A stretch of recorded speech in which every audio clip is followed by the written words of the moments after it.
Thank you for coming. नमस्कार. हे बाजूला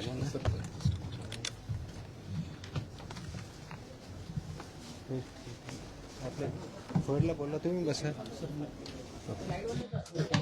थोडं पाठीमाग घेऊ का? थोडं पाठीमाग सरू का?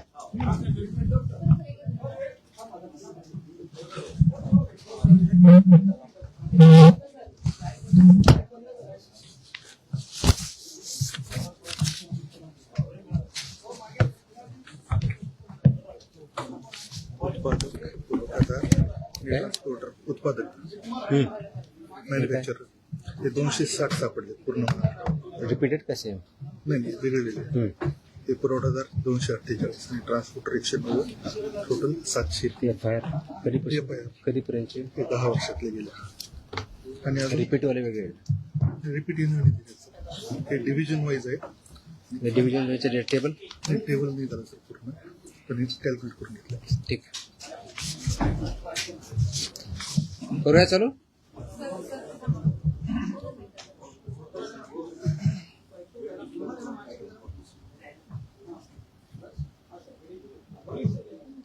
Okay. Welcome to the press conference. आज मुद्दामून एक महत्त्वाच्या विषयासाठी आपल्याला इथं बोलवलं आहे. गेल्या अनेक वर्षापासून आपल्याला माहिती आहे की महाराष्ट्रामध्ये गुटखाबंदी केलेली आहे. आपल्या FSSAI ॲक्टच्या सेक्शन 30 अंतर्गत प्रतिबंधित जे फूड आयटम्स आहेत त्याच्यामध्ये गुटखा आणि तत्सम आयटम जे आपले आहेत त्याच्यावरती गुटखाबंदी केलेली आहे. त्याच्यावरती आपण अनेक वेळा कारवाई करतो, रेड्स करतो, फाईन करतो, FIR करतो. त्याच्यामधल्या प्रोव्हिजननुसार जेल पण होते, प्रॉसिक्युशन पण चालू आहेत. परंतु प्रोहिबिटेड आयटम असतानाही, फूड आयटम असतानाही महाराष्ट्रातल्या ऑलमोस्ट सगळ्या ठिकाणी हा गुटखा विकला जातो आणि कंझ्युम केला जातो. ही रियालिटी आपण बघतोय. मग याच्यावरती पर्याय काय? एन्फोर्समेंट तर चालू आहे, ते आपण आता जास्त स्ट्रिक्ट करत आहोत, तर ते चालूच राहील. परंतु याच्यावरती काही डेटरन्स असा क्रिएट करता येईल का की ज्याच्या माध्यमातून, कारण प्रोड्युसर तर इथं नाही आहेत प्रोहिबिटेड असल्यामुळं, ते बाहेरून आपण जे याच्यामध्ये इन्व्हॉल्व असणारे बिझनेसेस आहेत, बिझनेस पर्सन्स आहेत, ट्रान्सपोर्टर्स आहेत, रिटेलर्स, होलसेलर्स, सेलर्स, हे त्याच्यामध्ये इन्व्हॉल्व आहेत. त्या प्रकारचं रॅकेट आहे आणि ते जर उद्ध्वस्त करायचे तर आपल्याला खूप मोठ्या प्रमाणात स्ट्रॉंग स्टँड घेणं हे गरजेचं आहे. ह्या निष्कर्षापर्यंत शासन पोहोचलेलं आहे आणि म्हणून मध्ये बऱ्याच वेळेस याच्यावरती डिस्कशन पण झालं की काय केलं पाहिजे. आणि मी इथं जॉईन झाल्यानंतरही याच्यावरती आम्ही विचार केला काय करता येईल, कारण याच्यामध्ये this is a danger to public health आणि म्हणूनच तो आयटम प्रोहिबिट केलेला आहे. जर पब्लिक हेल्थला जर डेंजर असेल आणि तो आयटम प्रोहिबिट केलेला असेल तरीही त्याचा व्यापार होत असेल, तिथं ट्रान्सपोर्ट होत असेल, होलसेलर विकत असतील, सेलर विकत असतील आणि तो अवेलेबल होत असेल, तर त्याच्यावरती स्ट्रिंजेस्ट पॉसिबल ॲक्शन घेणं गरजेचं आहे. ह्या निष्कर्षापर्यंत पोहोचल्यामुळं आज दिनांक 12 जून रोजी मी मोका लावण्याचे आदेश पारित केलेले आहेत. So we have issued the order saying that MCOCA provisions will be, MCOCA कायदा, मकोका ज्याला आपण म्हणतो, Maharashtra control of organised crimes Act 1999 हा आम्ही इन्व्होक केलेला आहे. ही माझी तिची ऑर्डर आहे इश्यू केलेली.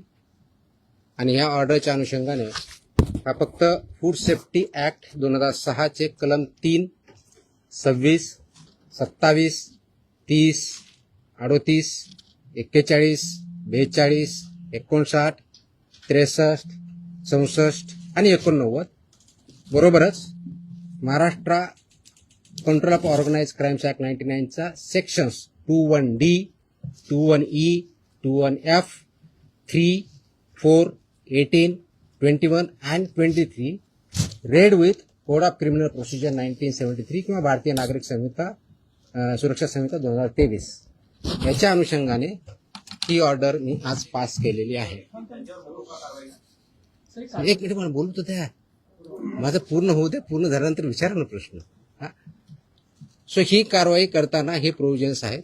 त्याच्यामध्ये ऑथॉरिटी कोणती आहे, त्याचं रॅशनेल काय आहे, कोणत्या क्राईम्सला, कोणत्या ऑर्गनाइज क्राईम मधल्या जी 2(1)D ची डेफिनेशन सांगितलं त्याच्या क्राईम मध्ये हा क्राईम कसा बसतो, याच्या ऑथॉरिटी कोण कोण आहेत, ह्या सर्व आपण डिफाईन केलेल्या आहेत. आणि याच्या अनुषंगाने अल्टिमेटली आपण काही ऑर्डर्स, डिरेक्शन्स या माध्यमातून दिलेल्या आहेत. त्याच्यामध्ये ज्या ज्या ठिकाणी हे मोर दॅन वन्स एखाद्या ह्याच्यामध्ये ट्रेड करणारा व्यक्ती, संस्था, आस्थापना असेल त्यांच्याविरुद्ध कंपल्सरी मोका इन्व्होक करायचे ही ऑर्डर आहे. त्याचबरोबर सेक्शन 23 ऑफ मकोका ची जी प्रोसेस दिलेली आहे ती प्रोसिजर कंपल्सरी पाळायची हे पण आपण याच्यामध्ये आदेश दिलेले आहेत. त्यानंतर persons and entities against whom MCOCA shall be invoked are manufacturers and producers of prohibited food products, number 1. Number 2, financiers funding their manufacture, procurement or distribution. Number 3, interstate and intrastate suppliers and commission agents. Number 4, transporters and vehicle operators, including agents who book or arrange transport. Number 5, godown operators, warehouse owners and store managers who knowingly store such products. 6th, wholesale dealers and distributors. 7th, sub-dealers and semi-wholesaler agents. 8th, retail sellers forming part of an identified organized network. And 9th, any other person who knowingly facilitates, abets, conceals or assists any of the above. त्या इतक्या जणांविरुद्ध मोकोका वापरायचे ह्याच्यामध्ये आदेश आपण केलेले आहेत. त्याचबरोबर प्रिझम्पशन ऑफ एलिजिबिलिटी जी आहे ते फक्त याच्यावरती नाही तर प्रिझम्पशन ऑफ एलिजिबिलिटी हे आपण ज्यावेळेस म्हणतो की any one or more of the following is present, ते स्ट्रॉंग प्रिझम्पशन फेवर करणारं मोकोकाला हे प्रोव्हिजन वापरायचं. आणि no officer shall refrain without recording specific return reasons approved by joint commissioner. रिजनचं जे असेल त्याच्यामध्ये की इंटरस्टेट सप्लाय चेन और मॅन्युफॅक्चर नेक्सस हे आपल्याला वरती न्यायचं प्रिझम्पशन ऑफ एलिजिबिलिटीसाठी वापरायचं आहे. Clandestine godowns, fake labels, dummy firms और फॉर्ज्ड इनव्हॉइसेस याच्यासाठी सुद्धा हा वापरायचा आहे. Simultaneous seizures across multiple districts pointing to a common syndicate त्याच्यासाठी सुद्धा वापरायचं आहे. करप्शन ऑफ इन्फोर्समेंट ऑफिशियल्स और intimidation of informants of witnesses यासाठी आपण वापरणार आहोत. Seizure value exceeding ₹10 lakhs in a single action or ₹25 lakhs cumulatively from the same account or network, and financial flows indicating systematic profiteering including hawala or benami channels याच्या सुद्धा ते escalate करण्यासाठी हे सुद्धा प्रोव्हिजन त्याच्यामध्ये आपण वापरणार आहोत. याची ओरिजिनल ड्युटी आहे ते आपण फूड सेफ्टी ऑफिसरवरती देणार आहोत. डेजिग्नेटेड ऑफिसरच्या ड्युटी आपण याच्यात ज्याला असिस्टंट म्हणून त्यांना डिफाईन केलेल्या आहेत, जॉईंट कमिशनरच्या केलेल्या आहेत.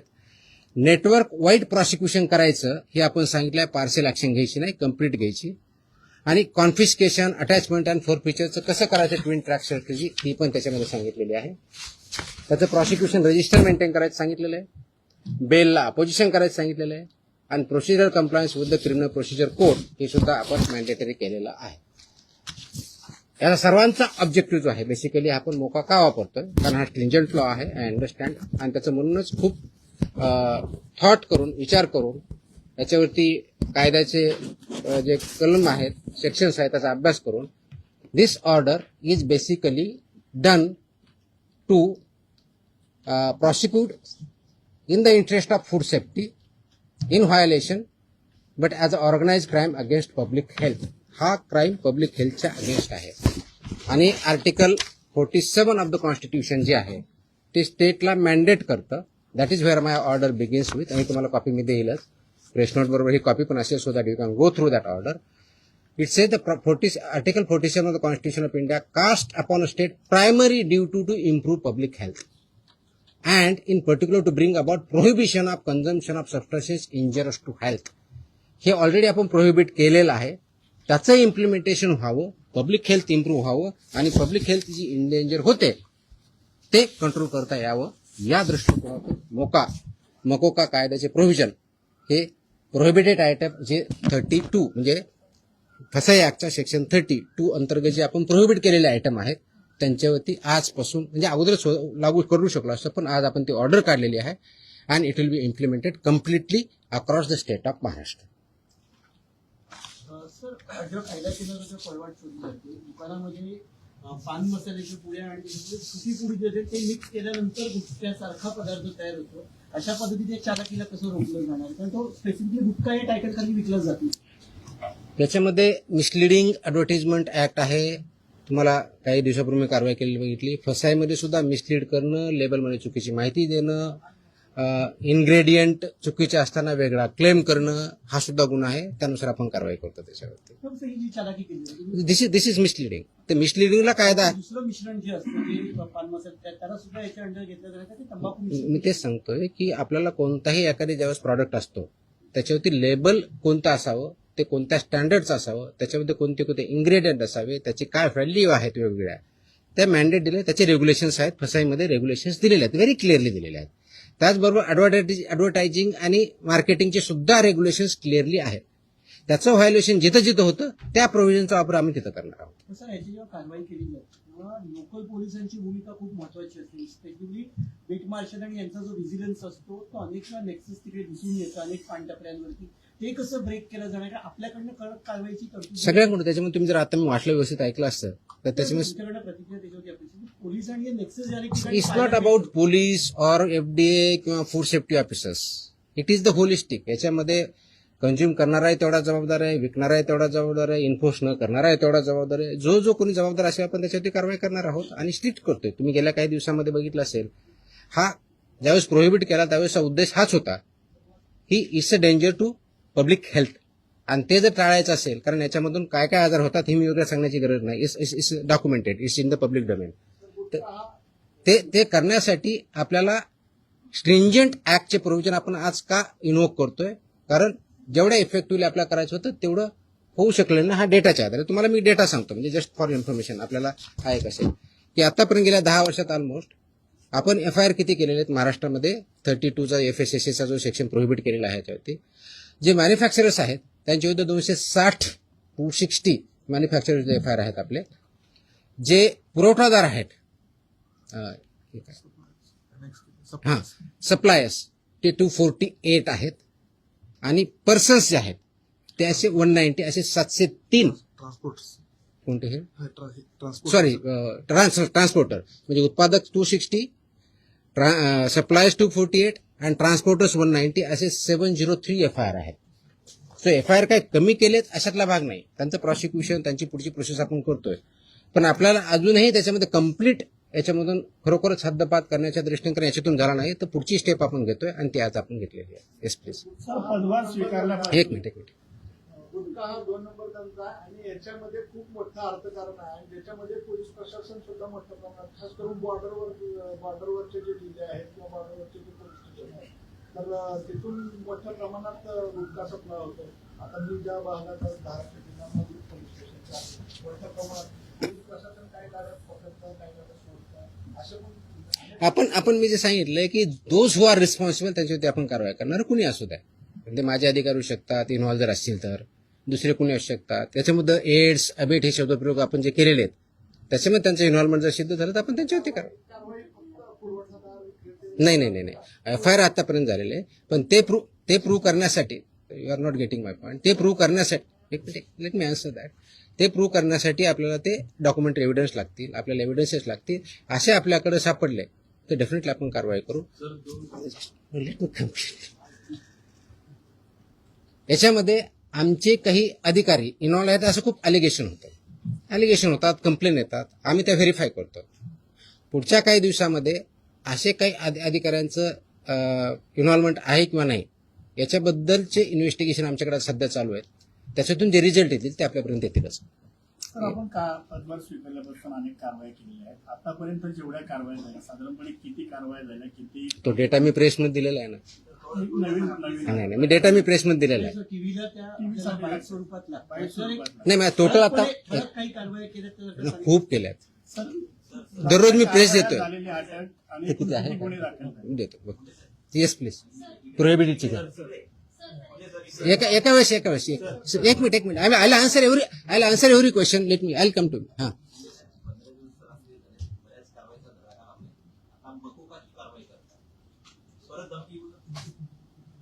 मला धमकी आलेलं कुणी सांगितलं तुम्हाला?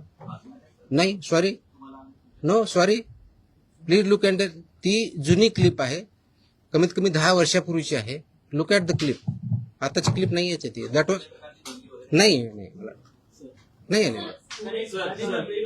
That clip. If I remember correctly, मला आठवत नाहीये, इफ आय रिमेंबर करेक्टली बहुतेक ती पुण्यातली क्लिप आहे. फेनावाजीन पीएमपीएम आहे. चेकआउट तुम्ही बघा, ते क्लिप आताची नाही, मला कोणतरी पाठवली, मला कोणतरी विचारलं, मला अशी धमकी नाही आलेली. येतो मी त्यांना Let us focus on this. There are so many issues. Let us focus on this. Please. थोडं I'll answer on this one. 2 दिवसापूर्वी संभाजीनगरमध्ये एफडीएच्या पथकावर दगड फेकला आणि अधिकाऱ्यांना स्कॉर्पिओ गाडी त्यांच्या अंगावर घालण्याचा प्रयत्न केला. त्यांच्यावर पण मोकोका अंतर्गत कारवाई होती. आता हे जे मी gutkha exactly that's what I am saying. कारण मोकोका क्लॉज वापरण्यासाठी ज्या काही प्री कंडिशन्स आहेत त्या फुलफिल झाल्या, डेफिनेटली करणार आम्ही. कारण त्याला एका गुन्ह्यासाठी होत नाही. It has to be more than 1 offence in last 10 years. त्यांच्यावर जर झालेला असेल तर डेफिनेटली आम्ही करू, कारण त्याचं कंडिशन फुलफिल करायला पाहिजे. अदरवाईज आमचे FSSAचे ऍक्ट, BNS ऍक्ट आम्ही ते वापरतोच आहोत. आज ती जे हल्ला झाला त्याच्यावरती इमिजिएटली शिफ्ट कारवाई पण झाली. 7 का 8 लोक त्याच्यामध्ये अरेस्ट पण झाले immediately. I spoke on with DGP also. DGPने सुद्धा इमिजिएटली त्याच्यावरती इन्स्ट्रक्शन देऊन कारवाई केली. अँड अशा प्रकारचे हल्ले आम्ही भिणार नाही. Very clearly will protect our officers आणि those who take law into their hands will show force of the law. एक मिनिट. येस नाही, बाजूला तुमच्या. बताऊंगा. मेरी हिंदी इतनी अच्छी है ही नहीं, जितनी भी टूटी फूटी है उसमें बात करूंगा. बोलूंगा. एक मिनिट तुम्हाला उत्तर दिलं ना मी. आपण एकदा मराठी पूर्ण करून घेऊया, मग आपण अरे थांबा ना तुम्ही, मी इथंच आहे, मी कुठे पळून नाही चाललोय. सिस्टमॅटिक होईल. भिवंडीमध्ये जे आहे ते नकली व्यक्ती अधिकाऱ्यांना अटक करण्यात आलेली आहे. त्यामुळे कशा पद्धतीने जर एखाद्या वेळेस आपण ज्यावेळी धाडी टाकतो, आय कार्ड असतं ऑफिसरकडे. Simple. My officers wear I card. Very clearly they show the I card. या प्रतिबंधित माल जो आहे तो बऱ्याचदा गुजरात सारख्या राज्यातून मुंबईत येतो. खास करून गुटखा असेल किंवा बऱ्याचदा भेसळयुक्त खावा देखील गुजरातवरून मुंबईमध्ये येतो. वाहतूक व्यवस्था करणाऱ्या अनेक लक्झरी बसेस असतात, टुरिस्ट गाड्या असतात किंवा ट्रक. यासाठी RTOची काही मदत वगैरे घेणार? मी आता वाचताना वाटलं इन्क्लुडिंग ट्रान्सपोर्टर्स. RTOची मदत घेणार? सगळ्या एजन्सी एकत्र काम करत असतात. त्याच्यामध्ये सगळ्याच एजन्सी काम करतात. आपण याच्यामध्ये मकोका लावताना किंवा हे करताना इव्हन आताचे जे FIR होत आहेत त्याच्यामध्ये आपण फक्त विकणाऱ्याला करत नाही, त्याचा ट्रान्सपोर्टरला पार्टी करतोय, त्याचा डिस्ट्रीब्युटरला पार्टी करतोय, तुमच्या ओनरला. मी तुम्हाला लिस्ट पण दिली. तर इथून पुढचे आता आल्यापासून FIRचे हे it will be right from manufacturer to seller. आताही होतात, अजून जास्त स्ट्रिंजंटली होतील. So they are responsible. कायद्यामध्येच व्हेरी क्लिअरली त्याचे मेन्शन आहे, कुठेही डाऊट नाही त्याच्याबद्दल. याच्या बाहेर नका विचारू, जो आपला विषय चालला तेवढाच विचार. नाही, संबंधित नाही, आजच्या विषयाशी संबंधित. तुकाराम मुंडे साहेब ज्या विभागाचा पदभार ग्रहण करतात तो विभाग नेहमी चर्चेत येतो, असं का होतं? त्याचं उत्तर तुम्ही द्या, मी कसं देणार आहे? आय मीन तो काय होतो तर you are better. No, I cannot answer this. Simple. कारण काय येतो, लोक चर्चा का करतात, तुम्ही जास्त का पब्लिश करतात, का कुणी काय करतं, ह्याचं उत्तर मी नाही देऊ शकत. You have to analyse. त्याचं उत्तर मी कसं देऊ शकणार? सोशल मीडियावरती तुम्ही विचारल्यानंतर प्रचंड लोकांचा पाठिंबा we are diverting. Let us not divert. No. So हे जे विषय त्याच्यावरती आपण बोलू, बाकीचे विषय नाही. हा नाही, याच्या अगोदर फक्त हा डेटा प्रोहिबिटेड ना, प्रतिबंध. आता तुम्ही जो विचारला होता प्रश्न की मी 25 मे ते 11 जून या काळामध्ये प्रोहिबिटेडच्या बाबतीत म्हणजे प्रतिबंधित आयटमच्या बाबतीतला सांगतोय, बाकीच्या नाही सांगत आहे, कारण हा प्रोहिबिटेडचा विषय आहे. म्हणून तपासणी केलेल्या आस्थापना म्हणजे प्रोहिबिटेडच्या बाबतीत त्या 354 आहे, 354. बाकीचे असेल ना आपल्याकडे पुढचे केलेले ती पण असेल ना, तो पण मागवा ना. आणि ड्रगचे असेल तर ड्रगचं पण मागवा. त्याच्यामध्ये नाही सॉरी, प्रतिबंधित पदार्थ आढळलेल्या आस्थापनाची संख्या 344 सापडली आपल्याला. तपासणी 354 केली, 344 मध्ये फाइंड आउट झालं. जप्त साठ्याची किंमत ह्या 344 मध्ये एक किती रुपये 3,27,24,629 rupees. 3,27,24,629 rupees. FIRs 235. Arrested people 350. Seal establishment of this 344 are 274. Seized vehicles are 26, and the price of that vehicle is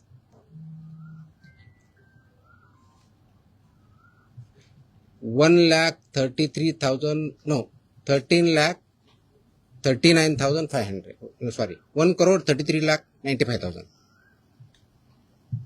So this is about 25 मे ते 11 जून प्रोहिबिटेड आयटमच्या बाबतीत जी मोकोका आपण लावला त्याच्या बाबतीतची माहिती आहे. आणि किती लोक? 26.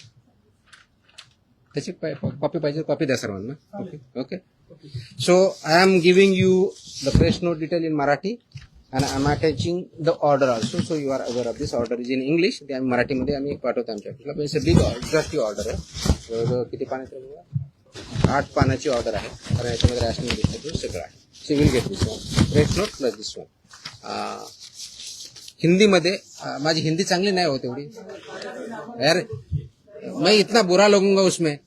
मैं इंग्लिश में बोल सकता हूँ. हाँ हाँ हाँ.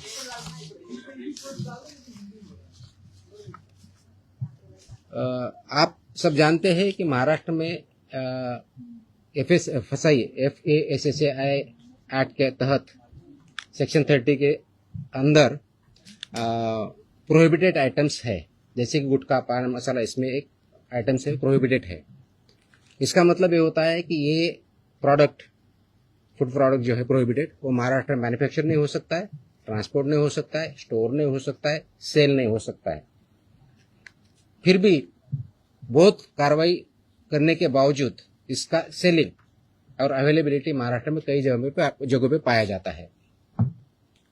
इसीलिए गवर्नमेंट शासन ने ये डिस्कशन कर रही थी इस पे क्या किया जाए, कौन सा स्ट्रिंजेंट एक्ट या क्लॉज या कार्रवाई की जाए जिसकी वजह से ये एक्चुअली प्रोहिबिट होगा, क्योंकि ये this is a endanger to public health के लिए हानिकारक है. इससे पब्लिक हेल्थ इंडेंजर होती है. ये नॉलेज पब्लिक डोमेन में है.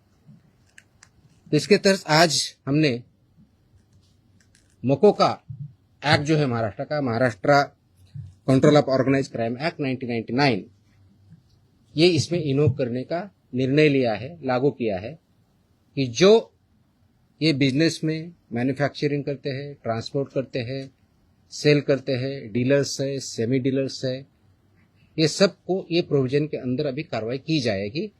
उसकी जो प्रोसीजर दी है सेक्शन 23 के अंदर मोकोका के, वो फॉलो करके ये मैंडेटरी किया गया है कि जो मोकोका के प्रोविजंस के में लायबल है वो मैंडेटरी हमारे ऑफिसर एफआईआर करते समय मोकोका का प्रोविजन एक्ट इन्वोक करेंगे और उनको पनिशमेंट करेंगे.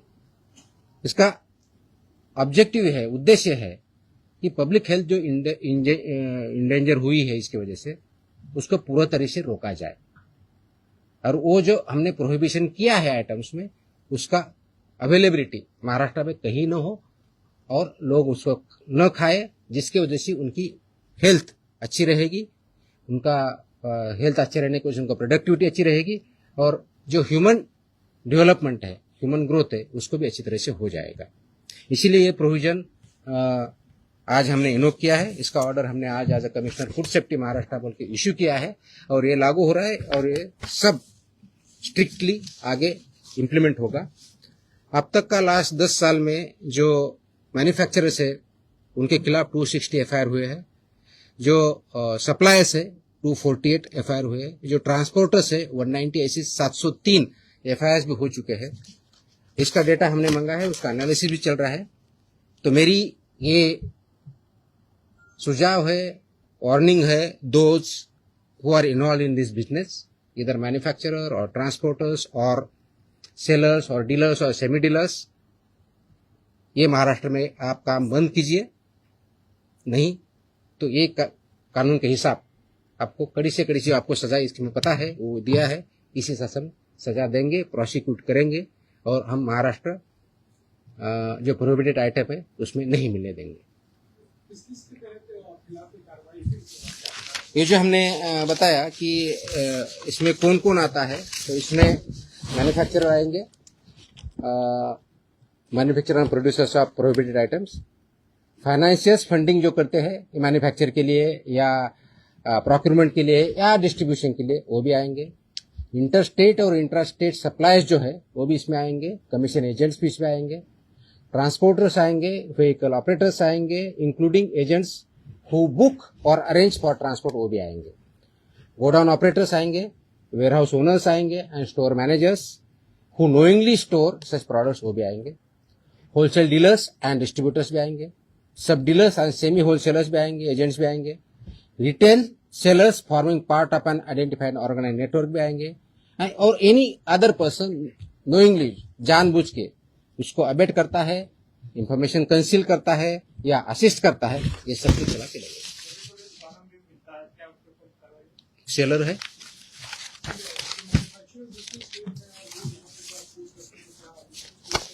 so it's a part of syndicate. Syndicate K definition में सब कुछ आया है. Organized crime. That's why it is an act. That's why this is become an organized crime, and they are working as a syndicate. That's why we are invoking these provisions. They are supporting. They are supporting. Sir, आम आदमी के लिए मकोगा लगने के बाद कितना मुश्किल हो जाएगा जो शख्स इसमें- आम आदमी को क्यों मुश्किल होगा? नहीं, आम आदमी को जानने के लिए जो भी इस आम आदमी बिजनेस में नहीं है ना. जो भी इस बिजनेस में है अगर वो पकड़ा जाएगा और मकोगा लगेगा, क्या क्या स्टूडेंट धारा है ये तो आप मौका में क्लियरली है ना, लाइफ इम्प्रिजनमेंट प्रोविजन आहे ना. किती सजा आहे त्याची? किती वर्ष ते काढा जरा प्रोविजन. ऑफकोर्स दे प्रोसिक्यूट होंगे, कोर्ट में केस चलेगा. हाँ ऑफकोर्स आपको बेल अपोज कर हमने बता ही दिया ना कितना. वो अगर बताएंगे सर तो थोड़ा सा डर नहीं वो तो फुटे which may extend up to 10 years imprisonment, shall also be liable to fine, such property shall also be liable to be attached and forfeiture. और रिपीट है तो उसका फिर और बताए, यहाँ इम्प्रिजनमेंट प्रॉपर्टी भी सीज होगी. नाही हे विषय संपवल्यानंतर आपण दुसरा आता. ठीक आहे, तुमचे प्रश्न संपत नसतात कधी मला माहिती आहे. आय थिंक झालं ना आता हिंदीमध्ये. हा येतो येतो येतो येतो येतो येतो येतो एक विषय संपला, आता हा विषय संपवत आपण. माझी अशी अपेक्षा आहे आपल्याकडून, प्लीज याला चांगली पब्लिसिटी द्या. This is in the interest of state of Maharashtra. It's very very crucial, very very crucial. Many people have fallen prey to this. So we need to save our people. We need to work. That's a public health hazard, and we have to eliminate it. Absolutely clear. So इसीलिए मुझे ये publicity जितनी ज़्यादा दे सकते हो वो दे दो. That is my request. Dairy ओनर्सची आणि मॅन्युफॅक्चर म्हणजे मिल्क अँड मिल्क प्रॉडक्ट्स याच्यामध्ये आज मीटिंग मी सगळ्यांची बोलवली होती. उद्देश हा होता की डेअरी सेक्टरमध्ये जे फसाईचे रेग्युलेशन्स आहेत, स्टँडर्ड्स आहेत, म्हणजे सगळ्या सेक्टरमध्ये आहेत, त्याच्यामध्ये डेअरीचे पर्टिक्युलरली बोलवली होती. कारण तो खूप मोठा इश्यू आहे, अनेक वर्षापासून आहे. अत्यंत चांगले लोक काम करणारे त्याच्यात आहेत आणि काही त्याच्यामध्ये चुकीचं काम करणारे पण आहेत. आणि म्हणून FDA म्हणून आम्ही काय कारवाई करणार as a regulator. FDA is a regulator आणि फूडच्या बाबतीत म्हणलं फूड कमिशनर स्टेट म्हणून आम्ही रेग्युलेट करतो जे फसाईचे नॉर्म्स आहेत. कारण फसाई ॲक्ट हा 2006ला आला, त्याचे रूल्स 2011ला झाले आणि 2011 पासून आतापर्यंत वेगवेगळे रेग्युलेशन किंवा स्टँडर्ड्स फसाईने डिक्लेअर केलेले आहेत. ते मॅन्डेटरी आहे सर्वांवरती. जे जे फूड बिझनेसेसमध्ये आहे, ज्याला आपण FBO म्हणतो, फूड बिझनेस ऑपरेटर, ते रजिस्टर्ड असणं हा भाग वेगळा आहे. पण त्यांनी कोणत्या कोणत्या प्रकारचे स्टँडर्ड्स जे जे प्रॉडक्ट आहेत त्याला वापरायचे, त्याप्रमाणे प्रॉडक्ट तयार करायचे किंवा सेल करायचे, हे त्याच्यामध्ये स्टँडर्ड्स दिलेले आहेत. त्याच्यामधला एक भाग म्हणून जे मिल्क अँड मिल्क प्रॉडक्ट्स आहेत याच्यासाठी जे स्टँडर्ड्स लागतात ते त्यांनी पाळावेत, ते त्यांनी इम्प्लिमेंट करावेत. या दृष्टिकोनातून एक इंटरॅक्शन सेशन, कायद्याचे प्रोव्हिजन, रेग्युलेशन्स कोणते आहेत ते त्यांना आम्ही सांगितले. त्यांचे जे काही इश्यू होते ते आम्ही समजून घेतले आणि यातून पुढे खूप स्ट्रिक्टली याच्यावरती इन्फोर्समेंट होईल. राईट फ्रॉम कलेक्शन सेंटर गावातलं जे असेल तिथपासून ते म्हणजे तुमचा MBO असेल, म्हणजे तुमचं चिलिंग सेंटर असेल, कलेक्शन सेंटर्स असेल, चिलिंग सेंटरपासून तुमच्या डेअरीपर्यंत जात असेल, मग तुमचा दूध प्रॉडक्ट बनवणारा किंवा पनीर बनवणारा तिथपर्यंत जात असेल, ते प्रॉडक्ट बनवून ते कंझ्युमरपर्यंत जात असतील, ही सगळी चेनमध्ये जे जे त्याच्यामध्ये इन्व्हॉल्व आहेत त्यांनी हे सगळे स्टँडर्ड्स पाळले पाहिजेत, इम्प्लिमेंट केले पाहिजेत आणि त्याच्यामुळे चुकीचं काही होणार नाही हे त्यांना समजून सांगण्यासाठी, कायद्याचे प्रोव्हिजन समजून सांगण्यासाठी आम्ही मीटिंग बोलवली होती, इंटरॅक्शन केली. मी एक प्रेझेंटेशन पण केलं की कायदा काय सांगतो, नाही केलं तर त्याचे काय प्रोव्हिजन होतात. तर 2-3 ठळक ज्या गोष्टी आहेत त्याच्यामधल्या, तर एक पहिलं की अनसेफ फूड हे कशाही परिस्थितीत टॉलरेट केलं जाणार नाही, इन्क्लुडिंग मिल्क प्रॉडक्ट्स. अनसेफ फूडची डेफिनेशन कायद्यात दिलेली आहे, त्याच्यामुळे मी इथं बोलत नाही, ते तुम्ही वाचू शकता, त्याच्यात क्लिअरली आहे. दुसरं अडल्चरेटेड फूड, तिसरं मिसब्रँडेड, चौथं सबस्टँडर्ड आणि अजून काय एवढंच नाही. सो अशा प्रकारच्या कॅटेगरी आहेत आणि या प्रत्येक कॅटेगरीला काय पनिशमेंट आहे हे कायद्यामध्ये दिलेलं आहे. तर ते व्हायलेट तुम्ही करू नये, त्याचे जे वेगवेगळे रेग्युलेशन्स, पहिला रेग्युलेशन फॉर रजिस्ट्रेशन कंपल्सरी आहे, ते बऱ्यापैकी इम्प्लिमेंट आहे आजच्या डेटला, रजिस्ट्रेशन आणि लायसन्सिंग, पण ते तेवढ्यापर्यंत चालत नाही. फूड प्रॉडक्ट्सचे जे 2011चे स्टँडर्ड्स आहेत ते बऱ्याच वेळेस कॉम्प्रोमाइज केले जातात, ते करता येणार नाही. मार्केटिंगच्या किंवा ॲडव्हर्टाइजिंगच्या बाबतीत चुकीचं लिहिलं जातं, ते करता चालणार नाही. त्याचबरोबर काय म्हणतो त्याला, प्रिंटिंग काय म्हणतो त्याला, प्रिंट करतो ते लेबलिंग जे आहे ते व्यवस्थित होत नाही किंवा चुकीच्या पद्धतीने होतं का मिसलिडिंग होतं, ते चालणार नाही. पॅकेजिंग त्याचे स्टँडर्ड्स ठरवले आहेत, ते पॅकेजिंग त्याच पद्धतीनं पाहिजे, ते चालणार नाही. हे त्यांना आम्ही चांगल्या पद्धतीनं समजून सांगितलं आहे आणि बाय अँड लार्ज त्यांची कन्व्हिन्स झालेली आहेत की येस आमच्याकडे काही ज्या त्रुटी असतील तर आम्ही त्याच्यामध्ये कारवाई करू, जेणेकरून हे जे दूध आहे किंवा प्रॉडक्ट आहे, फूड अँड फूड प्रॉडक्ट जे आहेत ते कंझ्युमरला जे स्टँडर्ड फसाईने घालून दिलेले आहेत ते त्याप्रमाणे करतील. जे करणार नाही त्याच्यामध्ये फसाई ऍक्टनुसार आपण त्याच्यावरती कारवाई करणार आहोत. आता हे standard over a period of time आले, 2011 पासून आतापर्यंत जवळजवळ टोटल 28 प्रकारचे रेग्युलेशन किंवा स्टँडर्ड आहेत, त्याच्यातले 6 हे ऑथॉरिटीचे आहेत, मग 22 आहेत वेगळ्या प्रॉडक्टच्या बाबतीतले आहेत सगळे. त्याच्यातले बऱ्याचशा अंशी 6 ते 10च्या दरम्यान हे फूड अँड फूड प्रॉडक्ट्स लागतात. प्रत्येकाला मोर दॅन 1 लागतात, रजिस्ट्रेशन कंपल्सरी आहे, पण ते फूड कॅटेगरी जी असेल त्यांना ते लागतात. ते स्टँडर्ड्स आम्ही जास्त इम्प्लिमेंट करू, सॅम्पलही आम्ही वाढवू आणि त्याचबरोबर आम्ही हे सांगितलं की कंप्लायन्स करणं ही तुमची जबाबदारी आहे आणि इन्फोर्स करणं ही आमची जबाबदारी ॲज अ रेग्युलेटर म्हणून. ती इन्फोर्समेंट आमचं स्ट्रिंजंट होईल. त्याच्यामुळं आपण स्वतः आपल्या आधीनिसं ज्यांच्याकडून तुम्ही दूध घेता, जे चिलिंग सेंटर्स आहेत, जे तुमचे प्रॉडक्ट्स आहेत, तुमचे प्लांट्स आहेत, त्या ठिकाणी याचं कोणतंही व्हायोलेशन होणार नाही याची काळजी तुम्ही घ्या. आणि सबस्टँडर्ड असेल, अनसेफ असेल, तो माल रिजेक्ट करा, तो तुम्ही वापरू नका, दुसऱ्याकडे वापरून देऊ नका, so that this unsafe, substandard, adulterated, misbranded असं कोणताही प्रॉडक्ट मार्केटमध्ये येणार नाही. यासाठी तुम्ही कार्यरत राहा आणि ते कंप्लायन्स करता की नाही त्याचं एन्फोर्समेंट आम्ही बघू आणि जिथं कंप्लायन्स होत नाही त्यांच्यावरती आम्ही स्ट्रिक्ट कारवाई करू. दिस वॉज द मीटिंग. तुमच्या कारवाईचं शेतकरी फार खुश आहेत. तुमच्या कारवाईच्या नंतर आठवडी तालुक्यामध्ये तुमचा दुधाभिषेक करण्यात आला. दुधाचे रेट वाढतील असं वाटतं तुम्हाला? रेट माझ्या हातात नाही आहेत. वाढवणं हा इज अ फ्री मार्केट, त्याच्यामुळे दुधाचा किती रेट असावं ते डिमांड सप्लायवरती ठरलं जाईल.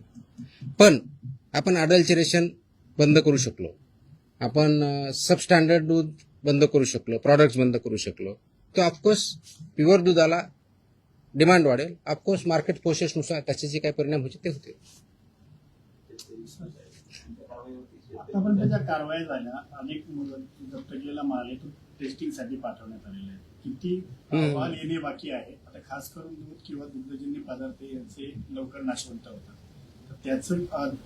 त्याची आम्ही काळजी घेत आहोत. त्याचे जे पिरियड दिलेला आहे, ड्रगच्या बाबतीत 60 दिवसाचा असतो, फूडच्या बाबतीत 14 दिवसाचा असतो, त्या वेळेतच येथील आम्ही इन्श्युअर करतोय. त्याची सुद्धा मी आढावा घेतलेला आहे. आपल्याकडं 3 ठिकाणी आपल्या स्वतःच्या लॅब आहे. पुण्याला आपली हेल्थ डिपार्टमेंटची ऑलरेडी लॅब आहे, प्लस मुंबईमध्ये BMCची लॅब आहे, प्लस गव्हर्नमेंट ऑफ इंडियाच्या फसाच्या PPP वरती लॅब आहेत. त्याच्यामुळे आपण ते सॅम्पल वेळेत कसे होतील याची आपण काळजी घेत आहोत. मनुष्यबळा संदर्भात देखील मागे एकदा भरपूर एकाच दिवशी सगळं तुम्हाला परत प्रश्न यायचं नाही का असं सांगा, मी सांगू शकतो. नाही रोज तर नाही शक्य, पण इन बिटवीन आपण भेटत जाऊ. 100 नहीं इसमें वो प्रोहिबिटेड आइटम के लिए है. विल एज आई टेल ना, इसमें रिपीट ऑफिसेस कितने हैं, क्या है, हम देखेंगे. Will examine everything. We have collected data, we have started work on that. ये एक दिन का ऑर्डर नहीं है. It has lot of thought has gone into it.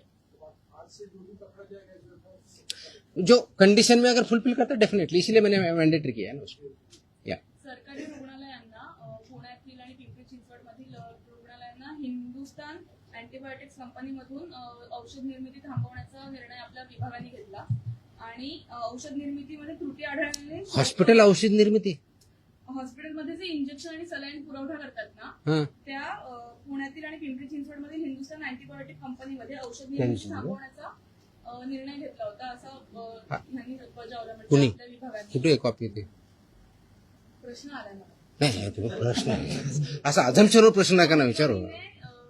असा अझम्पशन प्रश्न नका विचारू. तुमचा काय फॅक्ट्स काय ते सांगा. मग अशा आदेश बाजूला असा प्रश्न आला तर कुणी आदेश बरोबर हे तर पाहिजे माहित पाहिजे. औषध निर्मितीमध्ये त्रुटी आढळल्याने शोकॉज नोटीस बजावण्यात आली. प्लीज थोडंसं तुम्हाला समजून सांगतो. कंटेक्स्ट मध्ये मी त्या स्पेसिफिक केसबद्दल बोलत नाही, कारण तुम्ही स्पेसिफिक प्रश्न विचारत नाही. मी तुम्हाला जनरल सांगतो. काय असतं की मार्केटमध्ये जे आपले ड्रग्ज असतात, म्हणजे मेडिसिन्स असतात, त्यांचं आम्ही चेकिंग करत असतो. चेकिंग करताना परत सबस्टँडर्ड, अडल्चरेटेड आणि याच्यामध्ये ड्रगमध्ये एक कॅटेगरी आहे स्प्युरियस किंवा मिसब्रँडेड, या प्रकारचे आढळले तर त्याला पनिशमेंट ड्रग्ज अँड कंट्रोल ऍक्टनुसार आम्ही करतो. असे जर काही कॅटेगरी आढळल्या असते आमच्या याच्यामध्ये तर there is a provision called recall order म्हणतात त्याला, आणि स्टेट ड्रग कंट्रोलर ते करत असतो. ती प्रोसेस आम्ही चालू केलेली आहे. म्हणजे आम्ही कुठं आम्हाला कंप्लेंट आले, मी व्हेरीफाय केलं, आम्हाला वाटलं, आम्ही सॅम्पल घेतले, त्याच्यातून आम्हाला ह्या 4 कॅटेगरीपैकी जी कोणती आलेली आहे तर तो प्रॉडक्ट मार्केटमधून, फक्त हॉस्पिटलमधून नव्हे, मार्केटमधून आम्ही रिकॉल करतो. त्या कंपनीला सांगतो आणि त्याची मी पब्लिसिटी पण करतो. तर तशा प्रकारच्या ऑर्डर आम्ही ज्या केसेसमध्ये आम्ही ते recall order drug control, state drug controller who is sitting here, म्हणजे इथं जे आपण जॉईंट कमिशनर ड्रग HQ म्हणतो, he is a state drug controller, तर त्यांच्या मार्फत इश्यू करतो आणि ते कंप्लाय करतो. पर्पज असा असतो त्याच्या पाठीमागचं की जे हे चुकीचं आहे तर ते कंझ्युम होऊ नये, म्हणून ते रिकॉल ऑर्डर असते. आणि बाकीचे प्रोव्हिजन ज्याप्रमाणे FIR करून किंवा जे काय प्रॉसिक्युशन करायचे त्या कंपनीवर आम्ही करत असतो. तर अशा आमच्या पुण्यातले जे एक आम्ही हे केलेलं आहे, कोणते ते हां, पुण्यामध्ये शेड्यूल H मधले औषधे जप्त केले होते 11.19 लाखाचे. That is Cipla company. तर त्याची तिथल्या लोकलनी केली, पण इथून आमची ऑर्डर आज 1-2 दिवसामध्ये रिकॉलची जाईल. त्याच्यामुळे ते प्रॉडक्ट जे असतील ते पूर्ण मार्केटमधून पूर्ण अक्रॉस कुठे असू द्या, इंडियामधले कुठे असू द्या, ते रिकॉल होतील. तसेच बाकीच्याही गोष्टीवर आम्ही कारवाई केली. That is the provision you should understand. हे रिकॉल ऑर्डर असते. It's a standard procedure as per the drug control act 1940 आणि त्याच्या अंतर्गत 1945 ची स्टँडर्ड प्रोसिजर आहे. वी आर फॉलोइंग इट ना. कदाचित अगोदर होत नव्हती, नाही माहीत, मला माहीत नाही, but will follow it so that public हेल्थला त्याच्यातून डेंजर राहणार नाही. आणि ऑफकोर्स ज्यांनी प्रोड्यूस केलेलं आहे, जे सेल करतात, त्यांच्यावरती नियमानुसार आपले कारवाई. ओके, बिफोर यू फॉरगेट, एक लास्ट अजून एक आदेश मी आज पारित केलेला आहे. हा आदेश आहे ड्रग्ज, म्हणजे माझ्याकडे 2 सेक्शन, एक फूड आहे आणि एक ड्रग आहे. हा आदेश आहे की बऱ्याच ठिकाणी आमच्याकडे कंप्लेन येतात, माहिती भेटते की हॉस्पिटलमध्ये कुणी पेशंट ॲडमिट जर असेल आणि त्याला जे काही औषधी लागत असतील तर ते त्यांच्याच फार्मसीमधून घ्यायचे, अशा काही कंप्लेंट असतात आमच्याकडे. By law they cannot force any hospital तिथूनच घ्यायचं मॅन्डेट नाही आहे. त्याचे आदेश आम्ही जारी केलेले आहेत. आदेश त्याची पाहिजे तर कॉपी आम्ही प्रेस कदाचित उद्या दिली का तयार, पण माहितीसाठी म्हणून देतोय की ऑलरेडी केले की असं त्यांना करता येत नाही. कोणत्याही पेशंटला जर बाहेरून आणायचं, हा त्यांचा चॉईस आहे. यू कॅनॉट फोर्स एनीबडी की तुमच्याच फार्मसीमधून किंवा ह्याच फार्मसीमधून किंवा त्याच फार्मसीमधून घ्या, हे तुम्ही पेशंटला फोर्स करू शकत नाही. हे आम्ही सगळ्यांना ऑर्डर काढलेली आहे आणि इट विल बी इन्फोर्स्ड, कारण तो सिटिझन्सचा किंवा पेशंटचा राईट आहे कुठून परचेस करायचा. त्यांना तुम्हाला प्रिस्क्रिप्शन द्यावं लागेल. प्रिस्क्रिप्शन दिल्यानंतर त्यांना जिथून आणायचे तिथून आणतील. त्याच्यामुळे यू कॅनॉट फोर्स की तुमच्याच फार्मसीमध्ये घ्यावा. तो पण आदेश आज आम्ही पारित केलेला आहे. जर डॉक्टरने लिहून दिलं प्रिस्क्रिप्शन, तो त्याच्यात जो प्रिस्क्रिप्शन किंवा पुढे जे काही लिहून देईल ते फक्त त्याच्याच मेडिकलमध्ये अवेलेबल असतं. जर दुसरीकडे घ्यायला लागला तर तिथं उपलब्ध नसतं. असं का बरं होईल? असं हो सर आहे हो सर आहे मला तरी अनुभव आहे. बँड्रामधले डॉक्टर म्हणजे मेडिसिन फक्त त्याच्या हॉस्पिटलसाठी होल्ड ऑन ऐकून घ्या. ते मेडिसिन फक्त त्याच्या हॉस्पिटलसाठी बनवलं आहे का? त्याच्यात मेडिकल सांग. त्याच्यामध्ये स्टँडर्ड ज्या ऍडवायझरीज आहेत त्या ऍडवायझरी अशा आहेत की त्यासाठी जेनरिक ऑप्शन काय हे पण देऊ शकतात, ते मागू शकता पेशंट.